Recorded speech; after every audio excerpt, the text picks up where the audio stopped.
प्रश्न क्रमांक 2. अध्यक्ष महोदय, छापल्याप्रमाणे.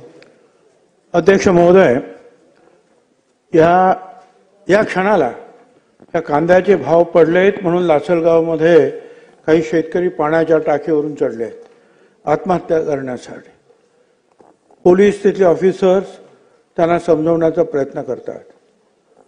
अध्यक्ष महोदय, मंत्र्यांबरोबर माझी उपमुख्यमंत्री आणि आताचे म्हणजे एकनाथराव शिंदे यांचं मी लक्ष मला वेधायचं आहे.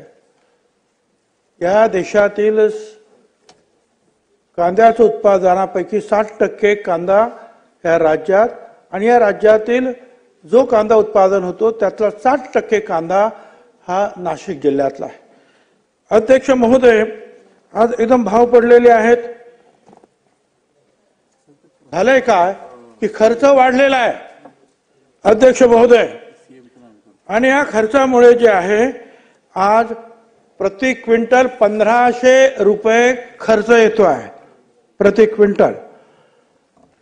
सन्माननीय प्रधानमंत्र्यांनी सांगितलं होतं की दुगुणा आपल्याला प्राइस मिळालं पाहिजे, कॉस्ट मिळाली पाहिजे शेतकऱ्यांना. माझं काय म्हणणं आहे की 1500 जाऊ द्या, त्यातला 750 रुपये जरी दिले, 2250, तरी मला असं वाटतं की ते त्याच्यामध्ये काहीतरी अर्थ निर्माण होईल.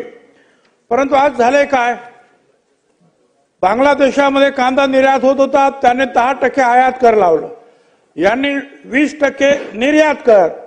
आता हे 30% झाल्यानंतर आपला शेतकरी आणि व्यापारी हा आंतरराष्ट्रीय बाजारपेठेत टिकत नाही.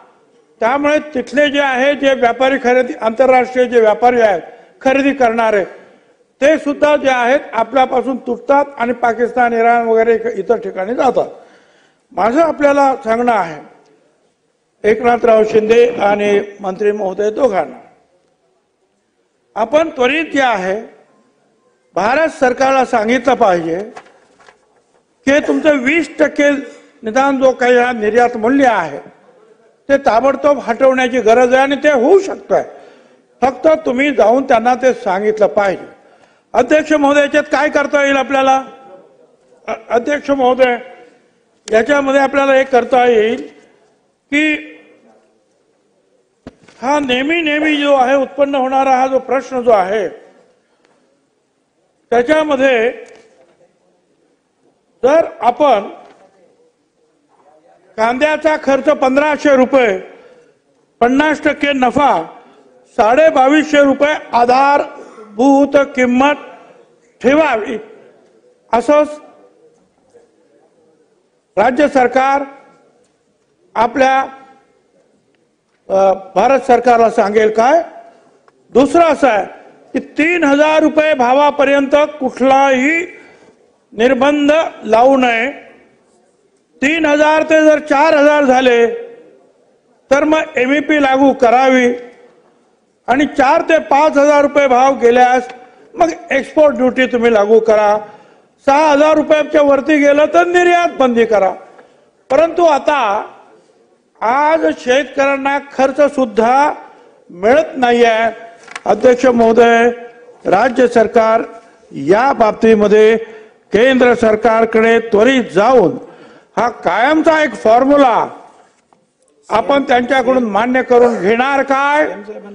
2250 रुपये आधार मूल्य किंमत त्याची ठरवली जाईल का कांद्याची, हा एक भाग. आणि त्याच्यानंतर जर कांद्याचा भाव वाढत गेला तर टप्प्याटप्प्यानं कशा रीतीनं त्याच्यावर आपल्याला टॅक्सेस लावता येतील हे सुद्धा मी सांगितलं. दुसरा आणखी एक प्रश्न आहे की कदाचित मंत्री महोदय सांगतील की नाफेड, आम्ही त्यांना नाफेडना उतरवतो आहोत आणि त्यांच्या मार्फत खरेदी करतो आहोत. अध्यक्ष महोदय, मी आपल्या निदर्शनात आणतोय तिथे जे काहीतरी शेतकरी काही कंपन्या वगैरे स्थापन करतात, हे नाफेडवाले जे त्या कंपन्यांना अधिकार देतात, गरीब शेतकऱ्याकडून जाऊन अतिशय खालच्या दर्जामध्ये ह्या कंपन्या तो कांदा विकत घेतात, आपल्याकडे स्टोअर करतात आणि नंतर भाव वाढल्यानंतर मात्र जे आहे तो बाहेर काढतात. त्याच्यामुळे शेतकरी तर मरतो आणि मधले जे काही असतील, कदाचित राजकारणी असतील, काय पुढारी असतील, त्यांचं ते फावतं. म्हणून या नाफेडनं सुद्धा जे आहे 2250च्या खाली जो आहे त्याच्यावरतीच कांदा खरेदी केला पाहिजे किंवा त्याने मार्केटमध्ये उतरलं पाहिजे. अध्यक्ष महोदय, मी जे काही आपला प्रश्न निर्माण उभे केलेले आहेत हे सातत्यानं निर्माण होणारा हा प्रश्न आहे आणि म्हणून जे आता सूचना मी केलेल्या आहेत त्या घेऊन त्वरित राज्य सरकार भारत सरकारकडे जाईल आणि त्याच्यावर हा उपाय शोधेल. काय अध्यक्ष महोदय, ज्येष्ठ